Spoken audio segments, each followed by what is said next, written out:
Puji Tuhan. Shalom. Ya, selamat malam. Senang sekali kita bisa berjumpa di Diklat, pelayanan pelepasan dan pengusiran, pendidikan dan latihan. Saudara, gereja kita terus akan banyak pengajaran. Kenapa?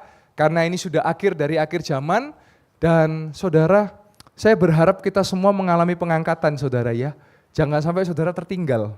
Karena kalau saudara tertinggal, saudara harus melewati tribulasi, harus melewati masa sengsara. Artinya apa? Saudara mau beli sesuatu, beli makan, beli minum, beli kebutuhan, itu harus mengenakan tanda 66 itu saudara. Kalau saya mau jaga hidup supaya saya mengalami pengangkatan. Karena pengangkatan, the rapture is for the holiness, untuk orang-orang yang kudus, untuk orang-orang yang suci. Maka dari itu saudara belajarlah hidup kudus dan hidup suci, supaya waktunya tiba engkau dan saya kita sama-sama mengalami pengangkatan bersama dengan Tuhan. Yang percaya katakan amin. Saudara, mari kita akan mulai. Sebelumnya PowerPoint jangan ditampilkan dulu. Saya mau kasih awalan, kenapa kok akhirnya 1 tahun ini saya terjun dalam pelayanan pelepasan, pengusiran, juga termasuk mujizat kesembuhan. Karena saya melihat saudara, banyak jemaat Tuhan ke gereja puluhan tahun tapi masih suka cerita setan. Banyak orang ke gereja puluhan tahun tapi membesar-besarkan setan.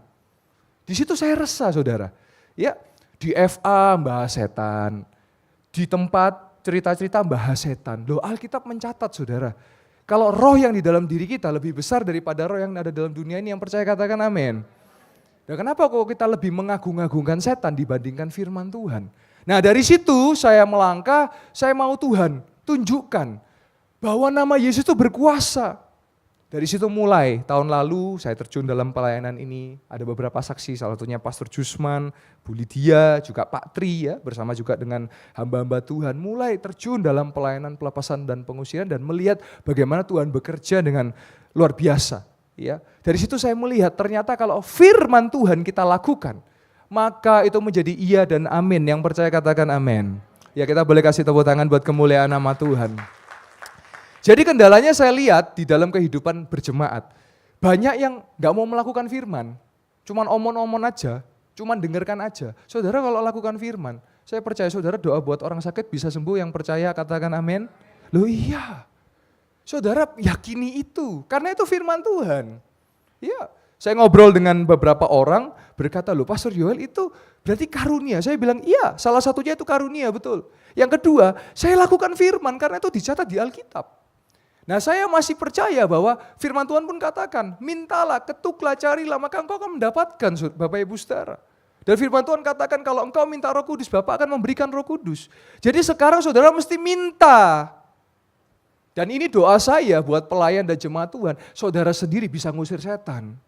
Loh iya, saudara sendiri bisa mendoakan orang sakit dan menjadi sembuh. Yang percaya katakan amin. Katakan amin. Ya, saudara harus katakan amin. Saudara tahu, kata terakhir dalam Alkitab, di kitab Wahyu katakan apa? Amin. Artinya dari Kejadian sampai Wahyu, itu amin. Apa yang Yesus katakan iya dan amin. Mari bangkit Gereja Betani Yesus Malang, juga yang di live streaming. Saudara, bukan hanya pendeta-pendeta, saudara pun bisa dipenuhi kuasa. Yang percaya katakan amin. Haleluya. Puji Tuhan. Mari kita masuk ke dalam materi. Tadi materi sudah saya bagikan di grup, karena kita paperless, saudara bisa, kalau saudara mau nanti dibantu oleh Ibu Kristi untuk dikirim filenya, atau saudara bisa lihat di grup. Ya. Nah, saudara bisa lihat di PowerPoint juga ada, boleh tampilkan PowerPoint-nya. Nah saudara, saya mulai dulu saya akan malam hari ini menjelaskan 7 bagian penting saudara. Kita mulai dari siapakah iblis, karena kita punya musuh bersama saudara. Musuh saudara itu bukan sebelah saudara, musuh saudara bukan depan saudara, tapi musuh bersama kita tuh iblis. Nah, siapakah iblis? Di situ saya catat, iblis adalah sepertiga malaikat sorga yang memberontak kepada Tuhan, sehingga dihempaskan ke bumi, salah satunya adalah Lucifer. Nah, Lucifer ini sebetulnya bukan bahasa Ibrani maupun Yunani, dia adalah bahasa Latin saudara. Yang diambil dari bahasa Latin lux, lucis yang artinya cahaya, dan fere yang artinya adalah membawa, dapat diartikan pembawa fajar dan bintang fajar. Dalam bahasa Yunaninya fosforos, dalam bahasa Ibraninya helel. Saudara bisa baca di Yesaya 14 ayat 12 sampai 15, tidak perlu ditampilkan ayatnya, tapi saudara nanti bisa baca sendiri bagaimana kejatuhan daripada sang pembawa fajar. Karena malaikat ini sombong. Malaikat itu kepingin menyamai Allah, sehingga mereka akhirnya dihempaskan ke bumi dan menjadi iblis. Nomor 2, ada beberapa nama iblis yang dicatat dalam Alkitab. Saudara nanti bisa catat referensinya karena tidak semua akan saya buka, hanya beberapa ayat yang akan saya buka. Ada namanya Abaddon, itu di Wahyu 9 ayat 11. Apollyon, Wahyu 9 ayat 11. Ada Beelzebul, Lukas 11 ayat 14 sampai 23. Ada Belial di 2 Korintus 6 ayat 15. Ada Lewiatan, Yesaya 27 ayat yang pertama. Dan ada Legion, Markus 5 ayat yang ke-9. Jadi mereka punya nama-nama dan macam-macamnya, saudara. Makanya saya lihat di Alkitab tidak ada kayak kuntilanak, pocong, tidak ada, saudara. Nah, nanti saya akan jelaskan kenapa bisa muncul kuntilanak, kenapa bisa muncul pocong. Nanti saya akan jelaskan. Nah, setan atau iblis itu juga dilambangkan dengan naga.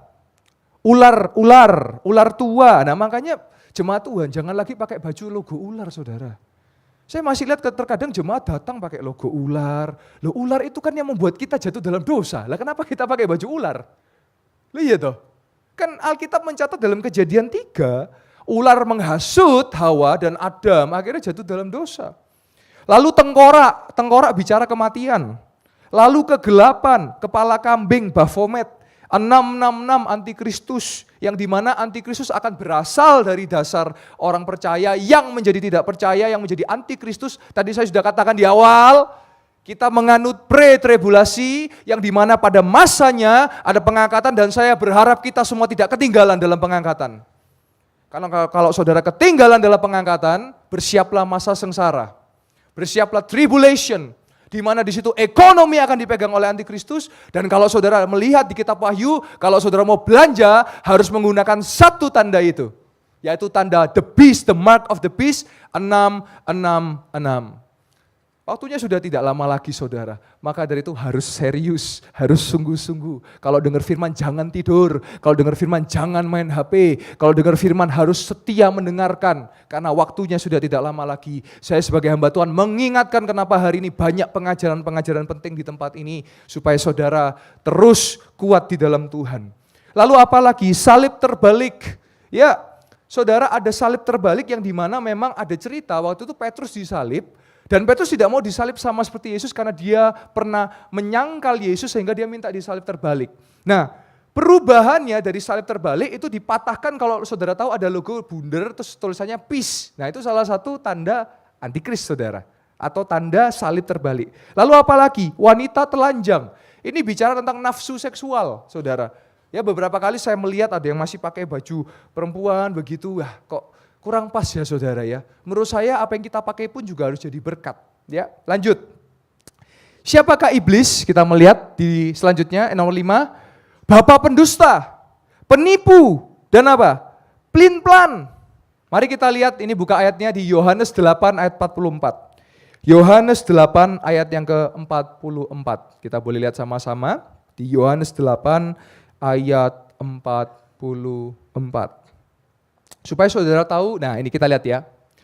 Iblislah yang menjadi bapamu dan kamu ingin melakukan keinginan bapamu. Ia adalah pembunuh manusia sejak semula dan tidak hidup dalam kebenaran. Sebab di dalam dia tidak ada kebenaran. Apabila ia berkata dusta, ia berkata atas kehendaknya sendiri. Sebab ia adalah pendusta dan bapa segala dusta. Jadi kalau saudara suka bohong, saudara anaknya siapa? Saudara yang jawab, bukan saya ya. Dan Alkitab yang mencatat ya. Jadi kok saudara ketemu orang suka bohong, cek dulu saudara. Pilihannya kan cuma 2. Jadi anak Tuhan atau jadi anak setan kan?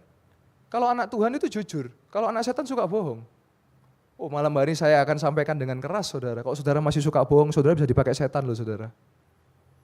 Loh, hati-hati, saudara. Karena Alkitab mencatat, bapa pendusta itu iblis. Jadi kok saudara suka bohong, suka menipu, saudara ngikuti bapa pendustanya ya iblis. Kita lihat selanjutnya, Matius 5 ayat 37. Matius 5 ayat yang ke-37. Apa yang firman Tuhan katakan? Matius 5 ayat yang ke-37. Malam hari ini makanan daging nih, saudara. Jika iya, hendaklah kamu katakan. Jika tidak, hendaklah kamu katakan. Apa lebih dari itu berasal dari?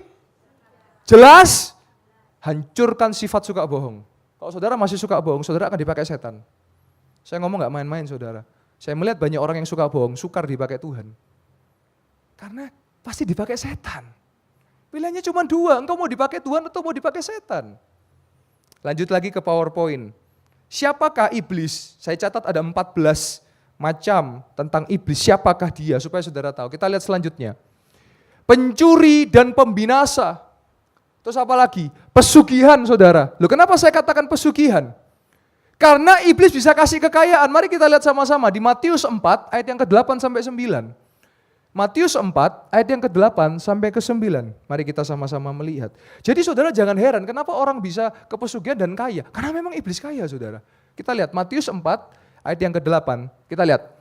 Dan iblis membawa Yesus ke atas gunung yang sangat tinggi dan memperlihatkan kepadanya semua kerajaan dunia dengan kemegahannya. Ayat 9. Dan berkata kepada Yesus, semua itu akan kuberikan jika engkau sujud menyembah setan. Ketika engkau pesugihan, engkau sudah memberikan dirimu untuk menyembah setan.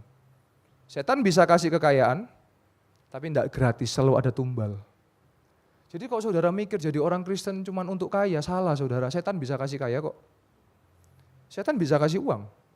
Apa yang setan nggak bisa lakukan? Satu, membangkitkan orang mati. Nanti saya akan bukakan bahwa setan juga bisa melakukan mujizat. Tapi apa bedanya dengan mujizat yang daripada Tuhan? Ada bedanya. Seperti ilalang dan gandum, seperti kambing dan domba, Tuhan akan melakukan perbedaan. Mari sama-sama kita kembali ke PowerPoint. Apalagi saudara, iblis adalah pencoba. Dia suka mencobai. Salah satu yang pernah dicobai adalah Ayub, saudara. Tuhan waktu itu mengizinkan. Karena setan melihat di dunia ada seorang yang saleh namanya Ayub. Dikasihlah sakit kusta, saudara. Dikasih bara api dalam kulitnya. Sehingga dihabiskan oleh setan. Jadi saudara pahami, Tuhan gak pernah mencobai manusia. Saya ini sering dengar kesaksian, ini penting, makanya pengajaran ini penting. Ya saya lagi dicobai sama Tuhan, waduh. Coba baca yuk Yakobus 1 ayat 13, supaya saudara jangan gampang ngomong, Tuhan lagi mencobai saya. Coba Yakobus 1 ayat 13, Yakobus loh. Apabila seorang dicobai, janganlah ia berkata, pencobaan ini datang dari sebab Allah tidak dapat dicobai dan ia sendiri tidak mencoba. Nah sekarang pencobaan datang dari mana? Satu dari setan, dua dari daging. Saudara pacaran di dalam kamar, terus saudara jatuh melakukan seks bebas, terus saudara bilang, ya saya diizinkan Tuhan dan saya dicobai oleh Tuhan untuk melakukan dia. Enggak, ya saudara sendiri mencobai diri saudara. Banyak ya saya nemukan gitu, pacaran beda agama, ya saya lagi diproses dicobai sama Tuhan. Saudara, Anda punya kehendak bebas loh.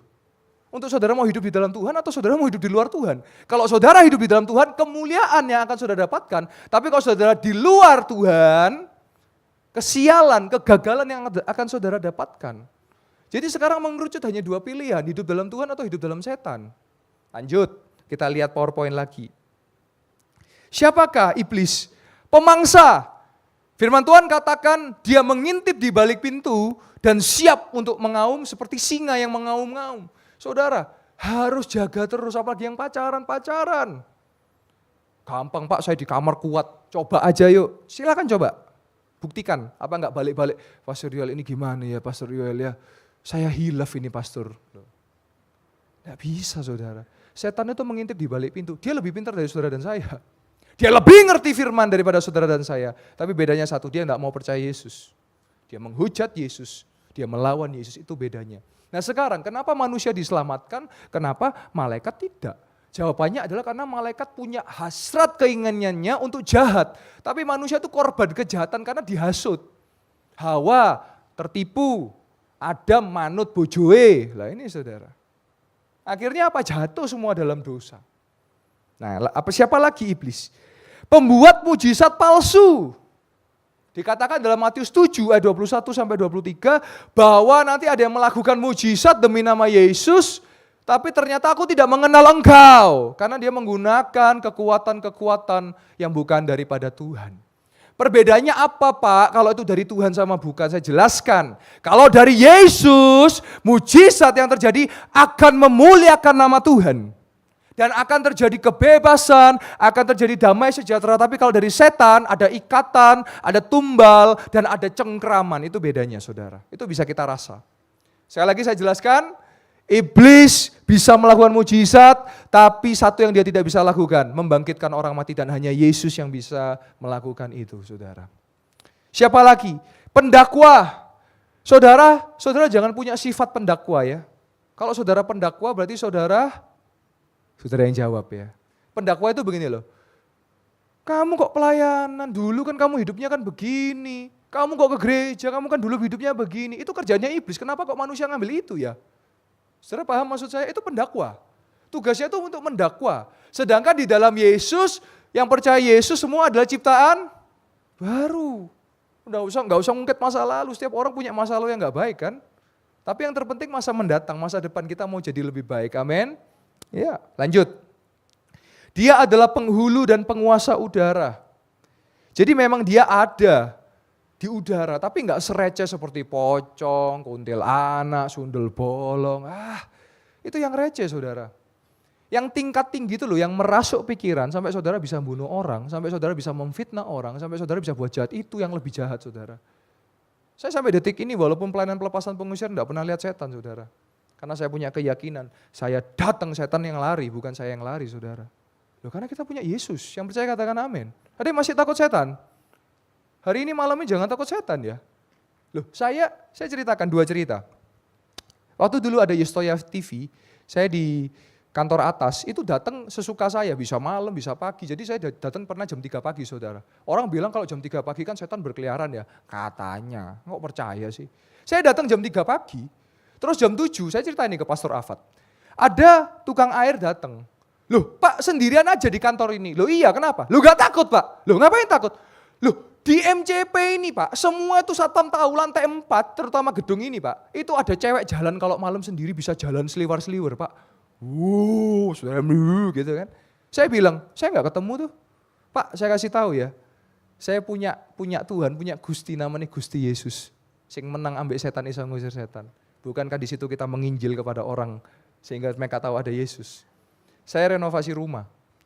Yang benerkan rumah saya bilang, loh Pak di dapurnya Bapak itu ada perempuan rambut panjang Pak kalau malam. Mana? Ada Pak. Saya gak pernah lihat tuh. Karena saya punya Gusti Yesus, saya punya Tuhan Yesus. Ya kita boleh kasih tepuk tangan buat kemuliaan nama Tuhan. Kalau kita sama dengan dunia, bagaimana dunia bisa melihat Yesus? Pertanyaannya itu. Tapi kalau saudara bisa buktikan kepada dunia, saya punya Yesus, saya tidak akan mudah untuk diserang iblis, saya tidak akan bisa diserang iblis, maka orang akan melihat Yesus berkuasa dalam hidupmu dan hidupku, yang percaya katakan amin. Lanjut lagi di PowerPoint yang halaman tetap yang itu. Siapakah iblis? Malaikat jurang maut. Ya, jadi dia adalah malaikat gelap. Terus apa lagi? Provokator, dosa. Ada 3 dosa segitiga maut yang harus Anda perhatikan, dan hari ini banyak hamba Tuhan jatuh di sini. Ada 3, yang pertama apa? Harta, keuangan.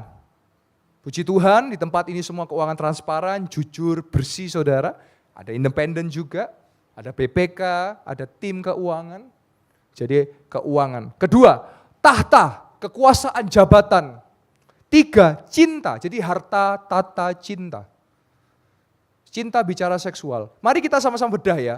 3, kalau orang punya uang, orang punya tahta, kalau nggak jaga diri, jatuh di cinta. Kalau laki jatuh di wanita, kalau wanita jatuh di pria. Kalau sudah punya tahta, punya cinta, tapi nggak punya uang, akan cari segala cara untuk mendapatkan uang. Kalau sudah punya uang, punya wanita atau pria, tapi nggak punya jabatan, jegal senggol-senggolan supaya dapat jabatan, titeni aja, ini namanya segitiga maut. Yang ini harus kita patahkan sama-sama. Hati-hati loh, bapak-bapak, ibu-ibu, setia dengan pasangan masing-masing, yang percaya katakan amin. Jangan buka celah, kalau saudara buka celah, celaka saudara. Ya, lanjut. Poin yang kedua secara cepat. Kiprah iblis dalam Alkitab. Jadi apa yang saya bahas semua dari Alkitab saudara. Ya, kita lihat. Manusia jatuh dalam dosa karena hasutan iblis. 2, Ayub dicobai diberi penyakit kusta oleh iblis. Ayub 2 ayat yang ke-7 boleh dibantu tampilkan. Ayub 2 ayat yang ke-7. Jadi Tuhan gak pernah kasih penyakit saudara. Kalau mengizinkan iya, tapi kalau ngasih enggak. Kemudian iblis pergi dari hadapan Tuhan karena iblis datang bersama malaikat.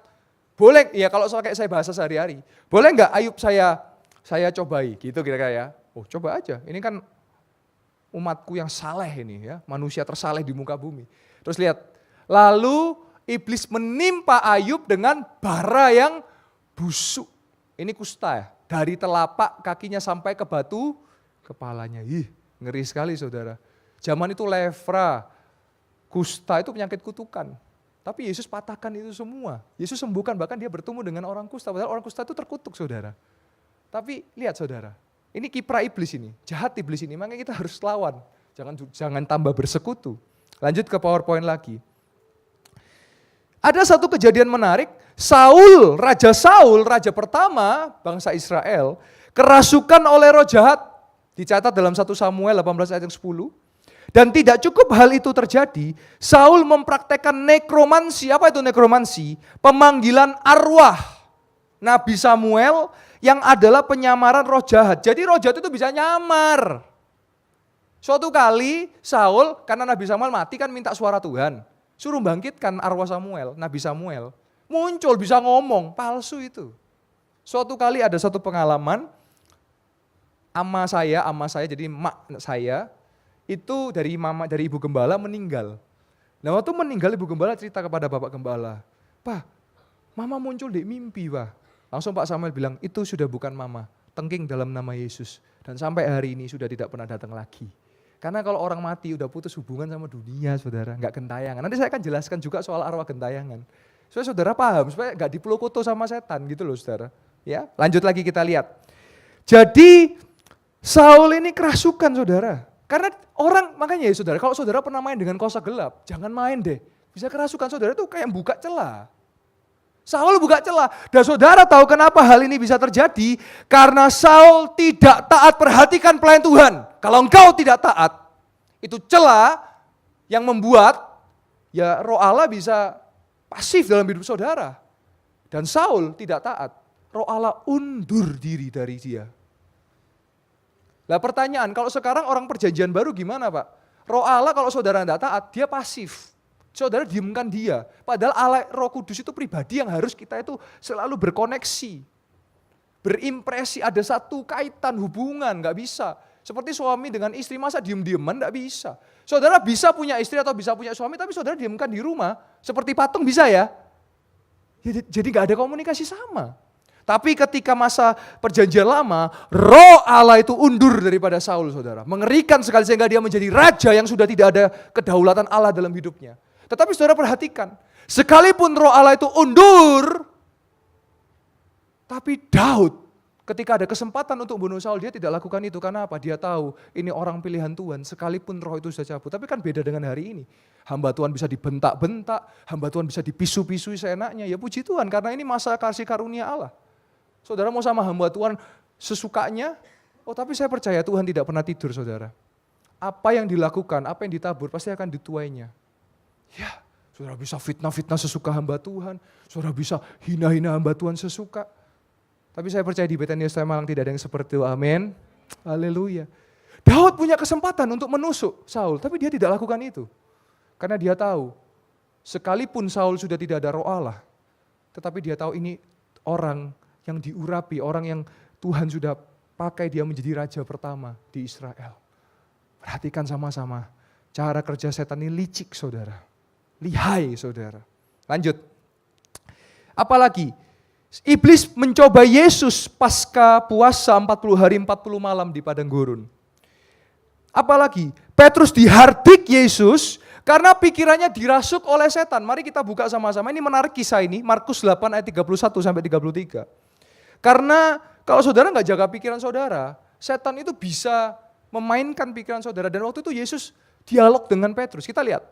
Kemudian mulailah Yesus mengajarkan kepada mereka bahwa anak manusia harus menanggung banyak penderitaan dan ditolak oleh tua-tua, imam-imam kepala dan ahli-ahli Taurat, lalu dibunuh dan bangkit sesudah 3 hari. Jadi Yesus datang untuk disalib. Tapi Petrus katakan apa? Kita lihat ayat 32. Yang selanjutnya 32. Hal ini dikatakannya dengan terus terang, tetapi Petrus menarik Yesus ke samping dan menegur dia. Karena Petrus nggak rela Yesus disalib, ayat 33. Apa Yesus? Maka berpalinglah Yesus dan memandang murid-muridnya dan memarahi Petrus, katanya, enyahlah iblis. Sebab engkau bukan memikirkan apa yang dipikirkan Allah, melainkan apa yang dipikirkan. Saudara kalau masih suka mikir daging, mikir manusia, mikir kotor, saudara bisa dipakai setan loh. Petrus mikir, Yesus ini, dia mau eman-eman Yesus, padahal Yesus datang ke dunia untuk menyelamatkan manusia. Tetapi Petrus menarik Yesus, Yesus langsung anyah iblis. Wah, saya nggak tahu apakah Petrus baper ya. Saya yakin Petrus nggak baper, karena dia tahu. Loh iya, sekarang gampang baper orang-orang ini ya. Zaman dulu Yesus iblis loh ngomong. Kayaknya saya mohon maaf, misal saya contoh Pak Japro. Pak Japro, wah gitu ya. Apa nggak langsung, aduh Pak, jangankan ngomong iblis itu, kadang-kadang udah langsung mundur pelayanan kok. Loh iya kan? Petrus diiblis-iblis kan, enggak mundur dari pelayanan loh saudara.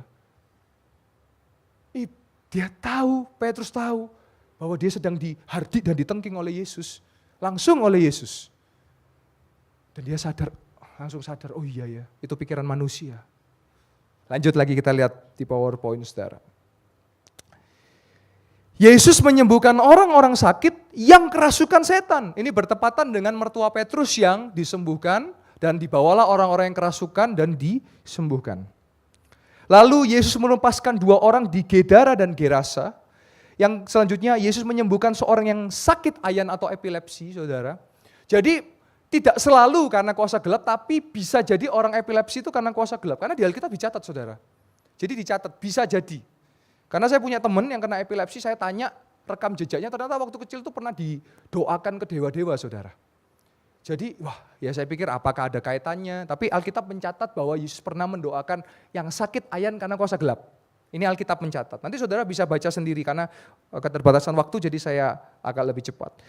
Yesus menyembuhkan wanita yang bungkuk karena ada beban roh jahat. Lalu Paulus mengusir roh jahat di Filipi. Jadi ada peramal, ada ahli-ahli nujum, ya, dan lain sebagainya, sehingga diusirlah dalam nama Yesus. Lanjut. Poin yang ketiga, bagian ketiga. Nah ini penting, bagaimana cara iblis merasuk? Kita sudah tahu nih musuh kita nih. Nah sekarang gimana caranya dia masuk? 1, suka cerita mitos, tahayul, kepercayaan, nonton film setan atau horor, baca buku cerita novel setan atau horor, yang akhirnya diyakini dan diimani, masuk ke alam bawah sadar sehingga masuk ke realitas iblis yang menyesuaikan adat budaya dan setempat, intrik dan manipulasi. Makanya setan-setan tiap negara bisa beda. Kok di kita pakai daster, pakai kolor gitu kan. Kok di luar negeri beda lagi, ada yang gini, ada yang gitu. Loh itu kan permainannya setan, betul nggak? Karena saya nggak pernah lihat setan, tapi orang yang melihat berarti kan masuk dalam realitas iblis kan. Iblis itu bisa menciptakan satu realitas. Makanya kalau seperti peramal, lo kok bisa bener ya? Karena orang meyakini masuk dalam realitasnya. Satu hal yang saya mau katakan, iblis itu bisa mendakwa masa lalu kita, tapi dia tidak bisa tahu masa depan kita, saudara. Karena dia nggak tahu masa depan orang. Dia ini kok, dia terbatas kok iblis itu. Nah kalau dia suka mengingatkan masa lalu kita, kasih tahu masa depan dia akan habis di neraka nanti.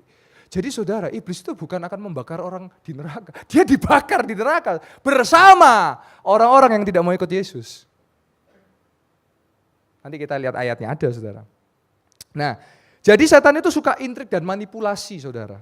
Ya, nah seperti itu film-film, ya apa. Kalau bisa ya jangan, saudara. Saya enggak bisa lihat saudara kan, saudara masing-masing punya ini. Tapi beberapa kali saya doakan orang yang manifestasi karena suka nonton film setan. Dan itu pun pelayan Tuhan gitu loh saudara. Jadi saudara hidup itu jangan karena, oh saya nanti dipantau Pastor Yola. Saya ini bukan CCTV saudara. Tapi Tuhan yang mantau saudara dan saya, yang percaya katakan amin. Saudara bisa kamuflase kok, pakai topeng silakan, tebel-tebelkan topeng saudara. Tapi tidak ada topeng di hadapan Tuhan. Tuhan bisa tahu saudara di rumah ngapain. Tuhan bisa tahu saudara di kamar mandi ngapain. Tuhan bisa tahu saudara di ruang yang saudara sembunyikan ngapain. Karena dia Tuhan, dia maha tahu. Sedangkan manusia terbatas. Kalau saudara patokannya cuman, ya kan Pastor Samuel gak ngelihat, Pastor Yoel gak ngelihat, cilaka saudara. Berarti saudara meniadakan Tuhan. Karena Tuhan yang maha melihat 24 jam kali 7 hari. Jadi jaga hidupmu dan hidupku saudara. Karena dia melihat. Lanjut lagi apa? Tidak pernah berdoa, beribadah, memuji menyembah nama Tuhan. Loh ini wis. Pelayan Tuhan gak pernah baca Alkitab. Cilaka saudara. Cilaka. Saudara, pelayanan ini bukan pekerjaan biasa, ini pekerjaan Tuhan saudara. Kalau pekerjaan Tuhan, musuh saudara itu iblis, saudara gak doa, gak baca Alkitab. Cilaka saudara. Makanya nggak heran ya pelayan gampang capek, lemes, dikit-dikit ditegur, tak keluar aja wis. Begini tak begini aja. Ya ayo saudara, nggak bisa. Musuh kita itu bukan manusia. Musuh kita itu kuasa gelap yang harus kita lawan. Iblis kan nggak mau kita melayani, iblis kan nggak suka. Ayo bangkitkan lebih dewasa lagi. Malam hari ini bicara dengan keras. Lanjut lagi. Kondisi hati yang sedang tidak baik. Sedih, kecewa, kepahitan, dendam, amarah. Ini juga celah saudara. Makanya kita lihat yuk Efesus 4 ayat ini ayat bagus sekali nih. Efesus 4 ayat 26 sampai 27. Ini ayat sangat bagus sekali saudara. Alkitab itu mencatat semua yang kita perlukan. Apabila kamu menjadi marah, janganlah matahari sebelum padam. Saudara, kenapa orang bisa nusuk pakai pisau? Karena dia waktu marah, dia nggak kendalikan emosinya. Lihat ayat 27. Dan janganlah beri kesempatan kepada, sekali lagi, saudara dendam, saudara kecewa, saudara buka celah, saudara nggak bisa kontrol. Cilaka saudara. Karena saudara buka kesempatan untuk iblis. Pak, tapi masa lalu saya pernah begitu, gimana Pak? Tenang, hari ini saya akan kasih solusi kepada saudara. Karena tidak ada masa lalu yang sempurna, tapi Tuhan janjikan masa depan yang cerah buat saudara dan saya. Lanjut, ya kita boleh kasih tepuk tangan buat kemuliaan nama Tuhan. Kita kembali ke PowerPoint. Kondisi pikiran yang kacau, tidak lagi mengandalkan Tuhan. Apalagi menghujat Roh Kudus. Sudah tidak lagi percaya Roh Kudus saudara. Kita lihat ayatnya yuk. Matius 12 ayat 31 sampai 32. Ini juga ayat yang bagus sekali saudara. Ayat ini berkata apa? Kita lihat Matius 12 ayat 31 sampai 32. Sebab aku berkata segala dosa dan hujat manusia akan diampuni. Tetapi hujat terhadap Roh Kudus tidak akan. Ayat 32. Apabila seorang mengucapkan sesuatu menentang anak manusia, ia akan diampuni. Tetapi jika ia menentang Roh Kudus, ia tidak akan diampuni di dunia ini dan tidak di dunia yang akan datang pun tidak. Artinya apa saudara? Pada masa itu Yesus datang untuk menyelamatkan manusia. Banyak yang menentang, banyak yang meludah, banyak yang bahkan mencabik dia, memaku dia dan menusuk lambungnya. Tetapi Yesus datang untuk menebus dosa manusia. Ada yang bertanya, Pak, tentara Romawi masuk surga enggak? Ya saya tanya balik, dia jadi percaya Yesus enggak di akhir hidupnya? Kalau dia percaya Yesus, ya dia akan dapat upahnya percaya Yesus, yaitu masuk surga, sama seperti penjahat di sebelah Yesus. Lah maksudnya menghujat Roh Kudus apa? Karena Roh Kudus ini di era terakhir ini saudara. Setelah Roh Kudus sudah ada era lain. Nah kalau saudara hari ini menghujat Roh Kudus, berarti saudara akan menghujat Yesus dan saudara akan menghujat Bapa. Karena hari ini kita percaya Yesus, berarti itu otomatis ada Roh Kudus. Kemarin di khotbah saya ingatkan. Orang kalau percaya Yesus itu udah langsung ada Roh Kudus. Karena bagaimana kita bisa percaya sesuatu yang tidak kita lihat? Itu kan iman. Di sini ada yang pernah melihat Yesus secara kasat mata? Saya pribadi tidak pernah, tapi kalau mengalami perjumpaan dengan Yesus melalui saya doa, melalui saya baca firman, melalui saya menyembah, pernah. Tapi kalau saya ngelihat langsung, enggak. Tapi saya bisa percaya karena Roh Kudus. Nah saudara cek ya hidupnya saudara ya. Saya rindu saudara hidup dipimpin dan dipenuhi Roh Kudus. Mari kita lanjut ke PowerPoint. Apalagi cara iblis merasuk? Tidak hidup dalam kekudusan.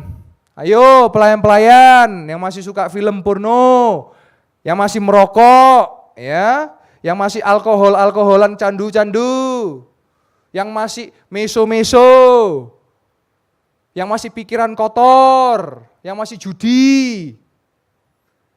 Kok saudara tidak hidup kudus? Itu kan arealnya setan. Firman Tuhan dengan jelas Ibrani 12:14 ini bicara apa sih? Tanpa kekudusan orang tidak bisa melihat Allah dan orang tidak bisa melihat, orang lain nggak bisa melihat ada Allah dan hidup dalam kita kalau kita nggak hidup kudus. Hidup kudus itu gimana? Ya hidup seperti Yesus. Hidup dalam kesucian, kekudusan. Hidup yang tidak seperti dunia. Maka saya berdoa betul, pelayan-pelayan Tuhan, saudara harus hidup kudus. 1 tahun ini saya perbanyak jam doa saya. Saya betul-betul harus jaga kekudusan. Ada kalanya salah enggak? Ya ada, tapi saya langsung minta ampun Tuhan, ampun saya salah Tuhan. Kembali ke jalan yang benar, bukan diterus, nerombol terus sampai kejauhan udah. Makanya saudara, kok saudara sedang ada pergumulan, jangan mundur dari pelayanan. Tetap bertahan. Kok saudara mundur, terus saudara gimana? Harusnya tetap bertahan loh, karena saudara kalau di dalam hadirat Tuhan, walaupun ada ujian, ada tantangan, ada cobaan, saudara akan jadi lebih daripada pemenang. Tapi kok saudara dikit-dikit mundur? Loh saudara dan saya kan laskar Kristus. Aku bukan pasukan berkuda, tapi aku laskar Kristus. Laskar Kristus apa gampang mundur? Enggak. Saya heran ya orang kalau dikit-dikit gampang mundur, ini mundur. Cek lagi, recheck. Hari ini akan menjadi tolak ukur saudara recheck. Karena maju. Seorang petarung, warrior, seorang petarung, dia tidak akan berpikir untuk mundur, dia akan mikir maju dan dia cari kemenangan. Yes. Malam hari ini benar-benar daging saudara. Mungkin ada yang saudara yang siksek, wah gitu. Tidak apa-apa. Ini bagus untuk saudara sehat. Sesuatu yang sehat itu perlu disampaikan. Supaya saudara maju. Supaya saudara kuat. Lanjut lagi. Ibadah tidak sungguh-sungguh. Suam-suam kuku. Yuk kita lihat ayatnya. Wahyu 3 ayat 15-16. Ini ngeri sekali ayatnya saudara. Kalau saudara suam-suam kuku dimuntahkan saudara. Ya. Aku tahu segala pekerjaanmu engkau tidak dingin dan tidak panas. Alangkah baiknya jika engkau dingin atau panas. Ayat selanjutnya 16. Jadi karena engkau suam-suam kuku dan tidak dingin atau panas, aku akan memuntahkan engkau dari mulutku. Contoh suam-suam kuku apa? Ibadah datang seenaknya. Ibadah enggak dengar firman main HP. Saya adalah pendeta yang selalu mengingatkan untuk jangan main HP. Saudara kok ngelewatkan firman, gimana iman saudara mau bertumbuh? Iya kalau baca Alkitab di rumah. Ya di rumah Alkitab cuma dijadikan dekorasi. Iya kalau sekarang masih punya Alkitab. Diminta beli Alkitab berat, tapi beli handphone 2 juta bisa. Alkitab padahal 100.000. Dan kalau saudara beli Alkitab, saudara mendukung pelayanan LAI untuk membagikan Alkitab bagi orang-orang yang tidak mampu. Saudara bisa beli barang-barang yang 1 juta, 2 juta, Alkitab yang 100.000. Yang adalah pelita bagi kaki saudara dan saya, kenapa saudara tidak bisa beli Alkitab? Beberapa orang tua yang saya katakan, Pak, Bu kalau bisa beli Alkitab, aduh Pak berat Pak, tapi anaknya gadget 2 juta bisa belikan. Dan dimuridkan gadget lagi. Dan nonton apa nggak tahu ya, karena saya nggak pernah pegang HP anak saya. Nanti baru ada apa, baru kembali ke saya. Pastor Rial tolong anak saya gimana ini? Loh, saya tinggal tanya balik, ini anaknya siapa Pak Bu? Anaknya siapa? Tanggung jawabnya siapa? Kecuali kalau seluruh dunia ini anaknya saya. Loh iya toh? Betul ya? Kadang-kadang tanpa sadar kita orang tua, loh saya juga orang tua, saya juga belajar. Sekarang pun anak saya ada screen time, saya jaga, saya tahu betul apa yang dia tonton. Saya jaga betul waktunya, tidak sembarangan. Tapi seringkali kan kita kan gitu, aduh Pak saya gak berani buka HP anak saya. Loh ya buka toh. Kok saudara tidak buka HP anak Anda? Saudara gak tahu apa yang dia lihat, saudara tidak tahu apa yang dia baca. Akhirnya kalau sudah alot, sudah akut, minta nomor WA-nya Pastor Yoel. Nah itu akhirnya. Loh iya toh.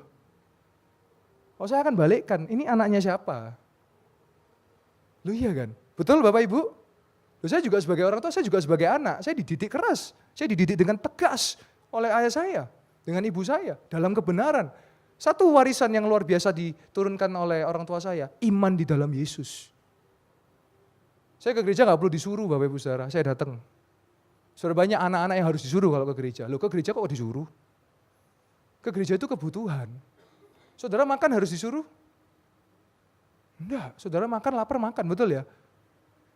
Ini yang saya selalu katakan, saya kalau ketemu orang saya menginjil, langsung minta baptis. Tapi kenapa yang anak-anak keluarga Kristen, baptisnya itu nunggu lama, nunggu mau nikah baru baptis. Soalnya butuh surat baptis. Padahal makna baptis itu dalam. Loh Pak, tapi kan anak saya belum sempurna. Sampai kapan anak Anda akan sempurna? Tidak akan pernah sempurna. Saya pun tidak akan pernah sempurna. Tapi kita butuh dibaptis karena Alkitab mencatat, berilah dirimu dibaptis, bertobatlah. Karena kita butuh baptis pertobatan yang dimana kita masuk ke air, kita diselam, kita di immersion, kita dibaptiso dan keluar, kita menjadi ciptaan yang baru karena kita butuh Yesus, karena kita butuh menjadi ciptaan baru. Ini satu ironi yang saya terus suarakan saudara. Loh, betul, karena saya lihat realitas di lapangan, kita harus merubah paradigma kita. Iya, ini semua kita punya peran serta, bukan cuma hanya hamba-hamba Tuhan. Saya memberikan pengajaran, saudara juga yang sebagai orang tua, saya juga orang tua, kita juga mesti nyampaikan kebenaran ke anak-anak kita. Kalau kita tidak pernah nyampaikan kebenaran, susah maunya nyampaikannya melalui pendeta. Itu loh denger no pendeta loh. Kalau saya lebih mending dengarkan dari orang tua kan. Pasti orang tua nggak akan menjatuhkan anaknya. Mana ada orang tua yang mau menjatuhkan anaknya. Kalau ada pun saya pikir berarti kan nggak waras. Betul ya Bapak Ibu ya. Lanjut lagi. Apa celah datang ke dukun, paranormal, orang pintar, suhu, ya. Nah ini ada ayat-ayatnya, saudara bisa baca di situ bahwa ada ayat-ayat yang berkata jangan datang kepada peramal, ya saudara bisa baca. Terus 9, menggunakan benda-benda klenik dan mistik baik dalam tubuh seperti susuk, makanan atau minuman, jimat yang diletakkan di rumah atau kamar kita. Beberapa waktu saya mendoakan, ditemukan ada jimat, ada benda-benda klenik, ya itu harus dibakar. Jadi kalau saudara pernah pakai benda-benda klenik, harus dibakar saudara. Jangan dibuang, kalau dibuang bisa balik lagi tuh. Dibakar dalam nama Yesus, karena dibakar itulah dengan kuasa Tuhan. Saudara tahu ya, saya pernah ada pengalaman, saya doakan toko bangunan, jemaat saudara, ada benda klenik, dari bahannya itu besi saudara. Dibakar, besi kan gak bisa cair. Dia melihat sendiri cair saudara. Dalam dia baru melihat, benar ya nama Yesus itu berkuasa. Dahsyat saudara, kita lihat lagi. Mengandalkan ilmu mantra kuasa-kuasa gelap. Lanjut lagi. Bila kita membiarkan iblis merasuk hidup kita, ya, bila kita membiarkan iblis merasuk hidup kita, maka yang terjadi adalah kutuk keturunan dapat membahayakan kehidupan diri kita maupun keluarga kita. Kutuk keturunan dicatat dalam Alkitab saudara. Jadi kalau saudara suka main dengan klenik, dampaknya itu bisa ke keturunan. Kita lihat yuk ayat Alkitab. Di Keluaran 20 ayat yang keempat sampai yang kelima. Keluaran 20 ayat yang keempat sampai yang kelima. Jangan membuat patung bagimu kalau hari ini ya berhala yang ada di langit, di atas atau yang ada di bumi di bawah. Itu yang ada di dalam air di bawah bumi. Ayat yang kelima. Ayat yang kelima. Jangan sujud menyembah kepada Allah lain atau beribadah kepadanya. Sebab aku Tuhan Allahmu adalah Allah yang cemburu. Yang membalaskan kesalahan bapa kepada anak-anaknya, kepada keturunan yang ketiga dan keempat dan dari orang-orang yang membenci aku. Jadi Tuhan itu punya sifat kasih dan adil. Orang benar dikasih, orang yang jahat ada keadilan. Itu sifat Allah kita. Nah Bapak Ibu Saudara, hati-hati saudara. Bagaimana caranya? Nanti ada saya jelaskan untuk memutus, untuk mematahkan kuasa gelap. Kenapa keturunan ketiga dan keempat? Karena biasanya manusia tahannya di keturunan 3 atau 4. Kalau biasanya cucu tapi bisa cicit. Tapi kalau yang kelima biasanya udah jarang. Betul ya? Yang kita lihat generasi keempat. Lanjut lagi. Secara cepat bagian yang keempat sekarang. Sudah kita lewati 3 bagian, sekarang keempat. Kondisi bila iblis telah merasuk. Demon Position Classification, klasifikasi kerasukan roh jahat. Ada 4 tahapan. Yang pertama, tahap pertama suka mendengar dan menceritakan cerita setan. Kalau saudara hari ini kita bangun budaya, Gereja Betani Yestoya tidak lagi cerita-cerita setan. Kecuali kalau kesaksian. Kalau cerita cuma untuk nakutin, kalau di FA itu terjadi, langsung diem, sudah. Banyak ya di FA ya cerita setan, betul? Oh nggak tahu, mungkin nggak ngaku ya. Ya, jangan saudara. Tahun lalu saya mendengar ada FA yang suka membahas setan. Tahun lalu 2023 itu salah satu keresahan saya juga di 2023 yang membuat saya terjun dalam pelayanan pelepasan. Nah saya heran FA kok malah bahas setan itu loh saudara. Ini kan harusnya kesaksian, seneng saya, seneng ini bahagia. Ini malah tahun 2023 saya mendengar ada FA yang bahas setan. Tahun 2023 di situ saya tidak perlu lagi, itu tahap pertama. Tahap kedua, mulai merasa cemas, ketakutan, halusinasi, dan sugesti seakan-akan melihat setan. Tahap ketiga, secara jasmani dan rohani sudah tidak lagi sehat, tidak mau baca Alkitab, tidak mau ke gereja, tidak mau lagi memuji menyembah nama Tuhan, mulai melukai diri sendiri, biasanya larinya bisa bunuh diri, dan citra diri rusak. Yang keempat tahapnya, kerasukan yang ditandai dengan manifestasi kesurupan secara fisik. Lanjut, apa saja aktivitas adiksi yang disebabkan oleh kecanduan oleh roh jahat? 1. Pornografi. 2. Games online. 3. Judi. 4. Rokok. 5. Alkohol. 6. Seks bebas. 7. LGBT. 8. Narkoba. Loh Pak, games online itu gimana? Oke, saya jelaskan. Saudara punya anak ya? Anaknya kan suka main game online. Kalau anak Anda main game online, HP-nya mau direbut marah. Cek loh, ada yang salah loh saudara. 1. 2. Kalau ngalah ngamuan banting HP. Cek loh saudara. Kok saudara biarkan itu terus, celah jadi celaka. Loh kan main game untuk seneng, kenapa kok kalah marah? Saya pernah main bola dengan teman saya, main game sepak bola, saya dibantai 10-0. Saya nggak marah, ketawa-ketawa saya malah. Karena kan saya kepingin cari bahagia, main dengan teman saya. Walaupun itu saya fur sih. Tapi kan kita nggak marah. Lah kita main untuk kita kan main untuk senang betul ya. Tapi kalau kita main malah kita marah terus gepuk temennya, itu pasti dicek, ada yang salah. Judi misalnya, saya ditemui oleh seseorang yang minta tolong mendoakan anaknya. Sudah kalah judi tapi masih masukkan uang terus. Karena itu ikatan itu terikat. Harus dilepaskan, makanya ada pelepasan, ada pengusiran. Kalau pelepasan itu melepaskan yang terikat, kalau pengusiran yang ngusir. Pelepasan itu tubuh manusia, kalau pengusiran itu gedung, tempat usaha, daerah-daerah, nah itu namanya pengusiran. Kalau pelepasan, melepaskan ikatan. Lalu apalagi, indigo bisa melihat penampakan, kutuk keturunan, ini udah pasti bukan karunia. 1 Korintus 12 ayat 1-11 nggak nulis ngeliat setan itu karunia. Saya heran kalau orang seneng cerita, saya bisa melihat, itu karunia dari Tuhan, kata siapa ya? Saya akan lawan yang seperti itu, tidak benar. Itu membuat orang, tidak benar, seperti itu. Nah sekarang, kalau orang bisa ngeliat setan, berarti itu realitas, dia di dalam realitasnya setan dong. Saya sampai hari ini nggak pernah ngeliat setan Bapak Ibu Saudara. Dan kemanapun pergi pelayanan, ya puji Tuhan, karena nanti saya akan ajarkan doa yang penting untuk saudara dan saya dalam setiap pelayanan. Yang ketiga, peramal, suka kepercayaan dan bertolak belakang dengan kebenaran Alkitab. Keempat, bermain dan berhubungan dengan kuasa gelap susu, ilmu kebal, pegangan, penglaris, pesugihan, santet, pelet, guna-guna. Nah itu. Terus yang kelima, keturunan dari seseorang yang merupakan dukun atau orang pintar, darah kental akan mengalir dalam keturunannya. Biasanya target utamanya anak sulung atau cucu sulung. Karena itu memang Alkitabiah, biasanya sulung yang akan diincar. Ya, terus yang keenam, ini yang paling bahaya saudara, membunuh, mencuri, menipu, merampok, memperkosa, memfitnah, segala tindakan keji dan kejahatan yang nyata, itu pasti dirasuk iblis. Loh, betul nggak Bapak Ibu Saudara?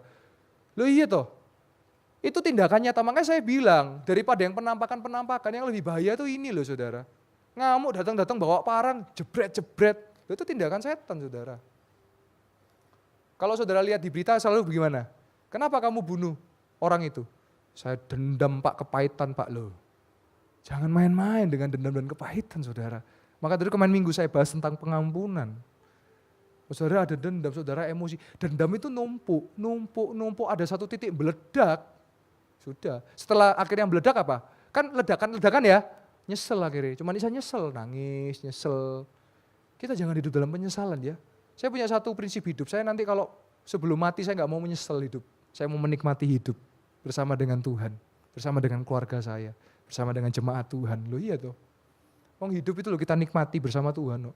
Ngapain kita sedih-sedih terus? Maksud dalam arti dipelukutu oleh kuasa gelap. Lanjut ya. Yang kelima secara cepat. Kebenaran Alkitab tentang menghadapi iblis. Yang pertama, menghancurkan kepala ular beludak. Di Alkitab dicatat di Kejadian 3. Nanti saudara bisa baca. Di situ bahwa keturunan-keturunan Adam akan menginjak. Ya kita adalah keturunan Adam dari Set, dari Nabi Nuh, ya kan? Ya kita hancurkan. Terus apa lagi? Perlindungan Tuhan kepada keturunan orang percaya. Bilangan 14 ayat 18, kasih setiaku ada keturunan orang percaya. Yang ketiga, janji Tuhan kepada keturunan orang percaya, perkasa di muka bumi. Terus apa lagi? Perlindungan dari malaikat Tuhan yang menjaga. Apalagi murid Yesus diberi kuasa. Kita lihat Matius 10 ayat yang ke-1. Matius 10 ayat yang ke-1.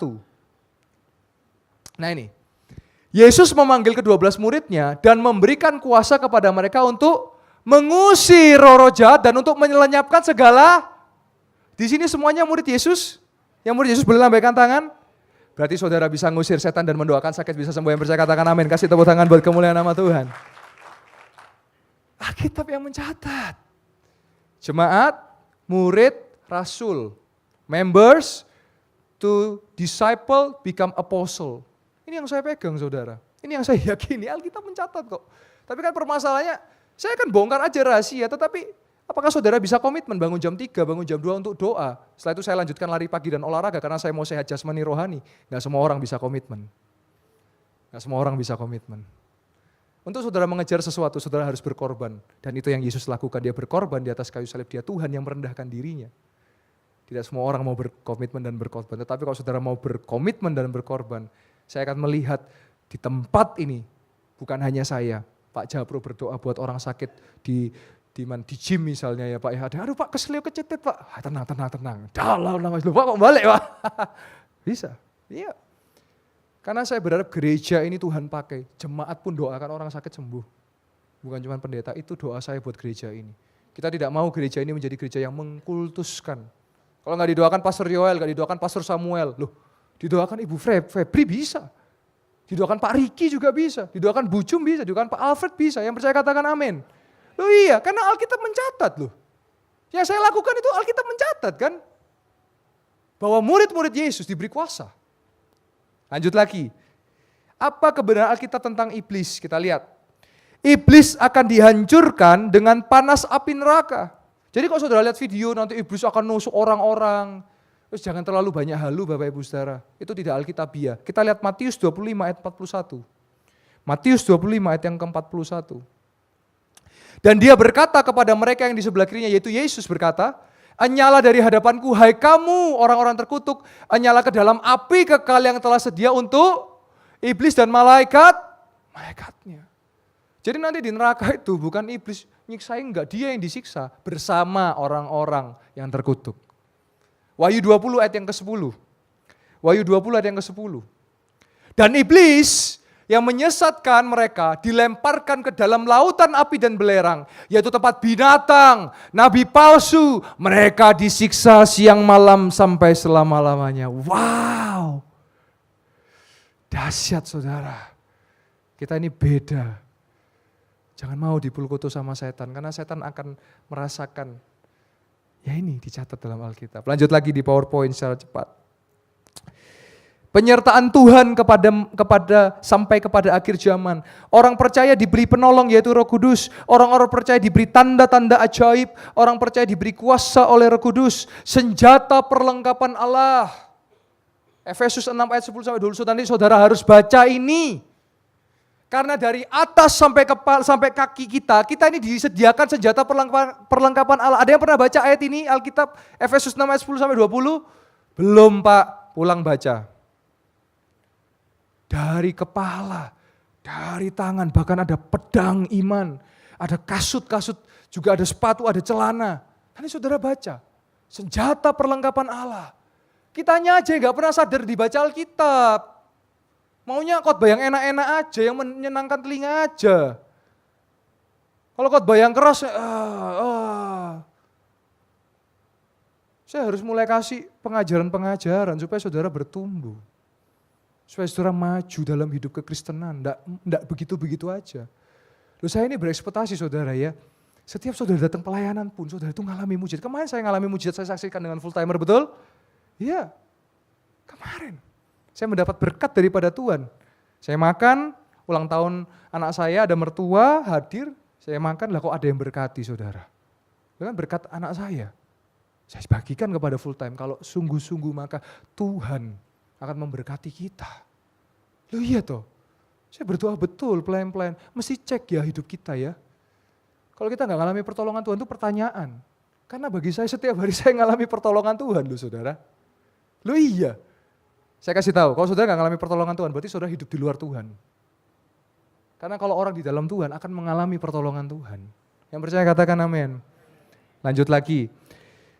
Di situ dikatakan apa? Roh Allah lebih besar dari dalam diri kita. Nama Yesus nama yang berkuasa. Kita dapat menundukkan kuasa iblis. Pendakwa telah dihancurkan oleh kesaksian kita. Makanya banyaklah bersaksi. Pak, tapi kesaksian saya nggak spektakuler. Loh, apakah harus tunggu yang spektakuler, harus menunggu yang wow gitu? Enggak harus. Pak Yoel, kemarin saya kecekluk Pak. Tapi saya mau datang di Diklat. Lah kok kecekluk saya ini kok sembuh Pak? Loh itu kan dia kesaksian. Enggak harus yang saya ditabrak mobil. Masa semua orang mau ditabrak mobil dulu baru bersaksi? Ya kan, iya kalau ditabrak mobil, oke lah kalau. Terus Pak Afat berangkat, karena kan ditulis, karena berangkat itu siapa? Ya kan enggak gitu, paham maksud saya? Enggak harus tunggu yang kayak Pak saya ingin, enggak. Yang sepele-sepele aja, misalnya Pak saya bersyukur, Pak hari ini saya masih bangun, padahal kemarin saya susah tidur, loh itu loh. Itu sederhana, tapi iblis dihancurkan, karena kesaksian kita. Karena ada lagu sekarang telah tiba, keselamatan dan kuasa, dan taan Allah kita, kuasanya yang diurapinya, karena telah dilemparkannya para pendakwa kita. Loh, itu kan dari Wahyu itu, ayat itu, lagu itu. Lanjut ya. Ini yang paling poin selanjutnya paling penting. Slide selanjutnya. Kita tidak mengenal arwah gentayangan. Pak, apa ada ayat Alkitabnya? Ada. Yang saya sampaikan malam hari ini semua based on Bible, based on the truth. Kita lihat. Arwah gentayangan adalah penyamaran daripada roh jahat. Orang yang mati langsung putus hubungan dengan dunia, arwahnya tidak gentayang. Kita buka sama-sama. Ayub 7 ayat 8-10. Nanti dilanjutkan dengan pengkhotbah ya. Orang yang memandang aku tidak akan melihat aku lagi, sementara engkau memandang aku tidak ada lagi. Ayat 9. Sebagaimana awan lenyap dan melayang hilang, demikian juga orang yang turun ke dalam dunia orang mati tidak akan muncul. Jadi jelas gak ada arwah gentayangan ya. Saya gak mau dengar jemaat Betani Malang bilang, Pak kemarin ada yang mati lompat kok muncul Pak. Itu loh dikatakan. Yang masuk ke dunia orang mati tidak akan muncul. Dunia orang mati itu ada namanya Hades atau Sheol, tetapi orang percaya nanti di Firdaus atau Paradise. Ya, lanjut ayat 10. Ia tidak lagi ke rumahnya dan tidak dikenal lagi oleh tempat. Jelas. Lanjut pengkhotbah 9 ayat yang kelima. Karena orang-orang yang hidup tahu bahwa mereka akan mati, tetapi orang yang mati tak tahu apa-apa. Tak ada upah lagi bagi mereka, bahkan kenangan mereka kepada mereka sudah. Saudara, ini realita kehidupan. Saya kasih tahu saudara. Kalau orang selama hidup kita ada kenal, berkenan, tapi setelah orang meninggal, mohon maaf, 1 jam sudah makan-makan kita. Betul nggak? Saya pernah melayani sebuah pemakaman, di kuburan. Habis 1 jam langsung sudah makan-makan di restoran, udah pada seneng-seneng. Maksud saya paham saudara. Ya itu tadi kenangan sudah lenyap seketika. Dalam arti begini loh, ya itulah hidup dan mati. Secepat itu saudara. Lanjut, kita lihat PowerPoint. Sehingga kita tidak perlu mendoakan dan berbicara dengan orang mati, sudah beda dunia saudara. Tapi kalau kita mau memperingati kebaikan orang tua kita, kakek nenek kita itu boleh. Tapi kalau berkomunikasi, misalnya datang ke kuburannya, ngomong-ngomong bawa makanan, ya habis saudara. Ya kan dimakan, sama penjaga kuburan saudara. Nah itu. Kalau mau datang hanya sebagai untuk peringatan silakan, tapi kalau saudara sampai doakan sudah beda dunia. Makanya saudara tugas kita, kalau ada saudara kita yang belum percaya Yesus, kabarkan Yesus. Kekristenan tidak mengenal nepotisme. Kekristenan itu pribadi lepas pribadi. Jadi kalau saudara orang Kristen, terus anak Anda nggak percaya Yesus, Anda harus kabarkan kepada dia. Karena kalau tidak beda rumah nanti saudara. Apakah saudara mau nanti beda rumah? Jangan. Tapi kita rindu kita semua sama-sama reuni di sorga. Sekali lagi saya ingatkan, biarlah kita semua terangkat, jangan sampai ada yang tertinggal. Kalau sudah tertinggal, persiapkan diri saudara untuk tribulasi. Lanjut, orang yang mati karena dibunuh atau bunuh diri ya, darahnya kan tercurah atau tercecer. Tempat itu akan menjadi teritorial iblis, harus dibersihkan, disucikan, dan dikuduskan. Kenapa? Karena di Alkitab pun dicatat, ketika Kain membunuh Habel, darah Habel tercecer di situ, darahnya itu berteriak. Yaitu menandakan bahwa ya harus langsung disucikan, dikuduskan saudara. Jadi kalau misalnya ada tempat yang kematian, ada itu yang gentayangan bukan manusia ya. Itu setan yang berteritori, ya itu harus ditengking, dihancurkan dalam nama Yesus. Percaya Yesus, masuk surga. Tidak percaya Yesus ke tempat lain, yaitu Sheol, Hades, dunia orang mati. Nah, pertanyaan ya ada yang tanya, loh Pak bagaimana dengan kalau yang di perjanjian lama Pak? Nah Tuhan punya kedaulatan, dia punya parameter untuk perjanjian lama dan juga waktu Yesus disalib dia masuk ke dunia orang mati saudara-saudara. Dia juga mencari orang-orang benar ya, karena itu kan ada ruang tunggu orang-orang mati. Nah itu biasa kita akan bahas di eskatologi ya. Baik, selanjutnya yang keenam secara cepat Bapak Ibu Saudara. Cara mengusir dan menang terhadap iblis ini saya selesaikan, nanti setelah itu kita akan toilet break dan kita masuk ke dialog sesi tanya jawab ya. Cara mengusir, nah ini yang kita tunggu-tunggu saudara. Jadi pelayanan pelepasan itu artinya terikat dilepaskan, yaitu manusia.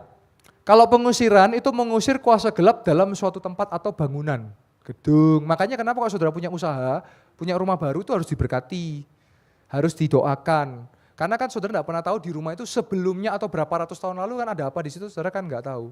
Tapi dengan nama Yesus jadi baru, jadi ciptaan baru kan begitu. Dalam pelayanan pelepasan dan pengusiran tidak semua selalu dikaitkan dengan kuasa gelap. Saya mau edukasi jemaat ya, ojo digigit sakit, kayak aku diserangi Pak. Waduh, enggak semua. Orang stres itu juga bukan karena kuasa gelap. Itu harus kita ada, nanti ada indikatornya ini loh. Indikatornya bisa masalah psikis yang disebabkan oleh permasalahan dalam kehidupan. Jadi ojo dikit-dikit setan yang disalahno, walaupun dia memang salah gitu loh. Saya ini, Pak saya sakit, sepertinya ini serangan. Waduh cek gampangi. Setan ngomong, aku meneh. Padahal itu salahmu, gitu loh saudara, paham ya? Ya itu kita mesti tahu indikator, jadi enggak serta-merta semua harus dikaitkan dengan kuasa gelap. Misalnya ada orang konseling, Pak apakah mungkin ini saya pernah suatu kali melayani, Pak ini kayaknya orang tua saya ini kerasukan setan ini Pak, gini. Saya doakan setelah saya lihat, ya bukan kerasukan setan, ya pegel ambil anak-anak iki. Lihat tuh, berarti yang setan siapa? Iya. Jadi nggak bisa kita itu serta-merta begitu gitu loh. Walaupun saya pelayanan di sini, tapi saya bukan tipikal yang dikit-dikit tuh ngero yang saya lihat Pak Japro. Saya melihat seperti ada bayangan hitam Pak. Ada ini Pak, enggak. Terus saya datang ke rumah Pak Jusman, saya melihat kayaknya rumah Bapak ini gelap. Oh iya pastor kan belum dinyalakan lampunya. Lah itu, nggak gitu. Saya bukan tipikal hamba Tuhan yang tiba-tiba saya melihat di belakang kepala. Waduh. Jadi apa prok gitu ya. Enggak saudara. Kita bisa indikator semua. Jangan serta-merta langsung gampang menyimpulkan. Lanjut. Nah sekarang bagaimana cara tahu kalau itu adalah pekerjaan iblis? Nah ini ada indikatornya. Satu, ada hal-hal yang tidak masuk akal, irasional, di luar nalar dan akal sehat. Nah ini bisa, misalnya saya pernah waktu doakan tiba-tiba genteng itu ada api, gitu. Nah itu memang. Terus saya doakan dengan Pak Tri, waktu itu doakan base bisa goyang base-nya. Pak Tri saksi tapi lagi pelayanan. Ada Pak Tri? Oh enggak ada pelayanan ya. Nah base itu goyang. Itu pernah. Terus ada doa apa itu, lah itu bisa. Lah itu menurut saya, oh ya udah itu adalah serangan. Dua, ada penyakit, tapi kalau dicek secara medis hasilnya itu baik-baik tapi sakit. Nah itu bisa. Tiga, mendatangkan kehancuran dan tidak akan ada damai sejahtera. Pasti kalau hatinya gelisah itu udah pasti pekerjaan kuasa jahat. Empat, mengikat dan tidak bisa terlepas. Tadi kayak pornografi, terus kayak rokok, ya saya sebut rokok ya, orang merokok gimana mau lepas, nggak bisa, malah belain rokoknya, lah kan gimana, itu berarti terikat, ya. Nah lanjut, yang selanjutnya, nah bagaimana cara, nah ini praktikalnya saudara, saya paparkan kepada saudara. Yang pertama, berdoa dan berpuasa, Matius 14:21 menjelaskan, waktu itu murid-murid bertanya, Tuhan Yesus, kami kok nggak bisa mengusir ya? Terus Yesus katakan, khusus jenis ini harus disertai dengan doa dan puasa. Cara berpuasa adalah sebelum melayani pelayanan pelepasan dan pengusiran bisa melakukan doa dan puasa dimulai jam 10 malam tidak makan, tetapi boleh minum air putih. Jadi minum air putih aja ya. Pak kalau misalnya minum es campur, waduh. Ya gak minum saudara, ya, makan itu ya. Terus bisa buka puasa jam 6 besoknya. Lalu sebelum puasa, nah ini saya menemukan orang kalau puasa kan lemes ya. Ya karena salah caranya. Saya ini karena biasa puasa saya tahu caranya. Caranya banyaklah makan protein malamnya. Supaya besok itu masih diolah sama tubuh saudara. Ini saya berubah jadi nutrisionis ini ya. Jadi protein itu apa? Ayam, daging, tahu, tempe. Nah malamnya itu sebelum puasa banyak makan itu. Ojo makan yang manis-manis. Selain manis-manis jadi lapar lagi gitu loh.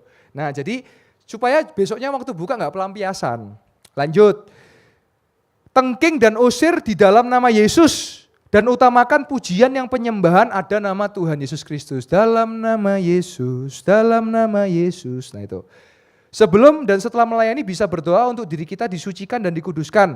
Nah ini yang selalu saya doa, tutup bungkus dengan kuasa firman, kuasa darah. Kuasa firman itu untuk melindungi kita dari intimidasi. Kuasa darah melindungi kita dari serangan iblis. Keluarga kita juga. Fokus kepada akar masalah. Jadi kalau saudara doakan, fokus akar masalahnya apa. Menyelesaikan dengan tuntunan Roh Kudus, jangan terusik dengan manifestasi. Misalnya ada manifestasi, udah enggak usah jangan ambil pusing, fokus doa. Atau hal-hal lain yang mengganggu konsentrasi. Jangan lupa untuk selalu memberkati rumah dan mendoakan tempat usaha kerja kita. Atau selesai melakukan pelayanan, didoakan, disucikan, dikuduskan. Menghadirkan hadirat Tuhan dan juga ibadah YFA. Beberapa rumah-rumah yang saya layani selalu akan direkomendasikan ada ibadah atau YFA. Karena kalau ada ibadah ada hadirat Tuhan. Kalau ada hadirat Tuhan, iblis atau setan akan pergi ya. Selanjutnya, yang terakhir, setelah ini kita akan istirahat sebentar 5 menit dan kita lanjut ke sesi tanya jawab. Membangun benteng pertahanan. Waspada serangan balik. Matius 12 ayat 43 sampai 45. Saya boleh ditampilkan ayatnya? Ini ayat terakhir ya. Matius 12 ayat 43 sampai 45. Kita lihat sama-sama. Apabila roh jahat keluar dari manusia, ia pun mengembara ke tempat-tempat yang tandus, mencari perhentian. Tetapi ia tidak mendapatnya. Apa yang terjadi? Ayat 44. Lalu ia berkata, aku akan kembali ke rumah yang telah kutinggalkan. Rumah ini bicara tubuh kita. Karena ada firman Tuhan berkata tubuh kita adalah bait Allah. Maka pergilah ia ke rumah. Lah kalau rumah itu habis dijebol, tidak dibangun tembok, dia melihat rumahnya kosong, tidak ada pagernya, tidak ada temboknya, bersih tersapu dan rapi teratur. Ayat 45, apa yang dikatakan di situ?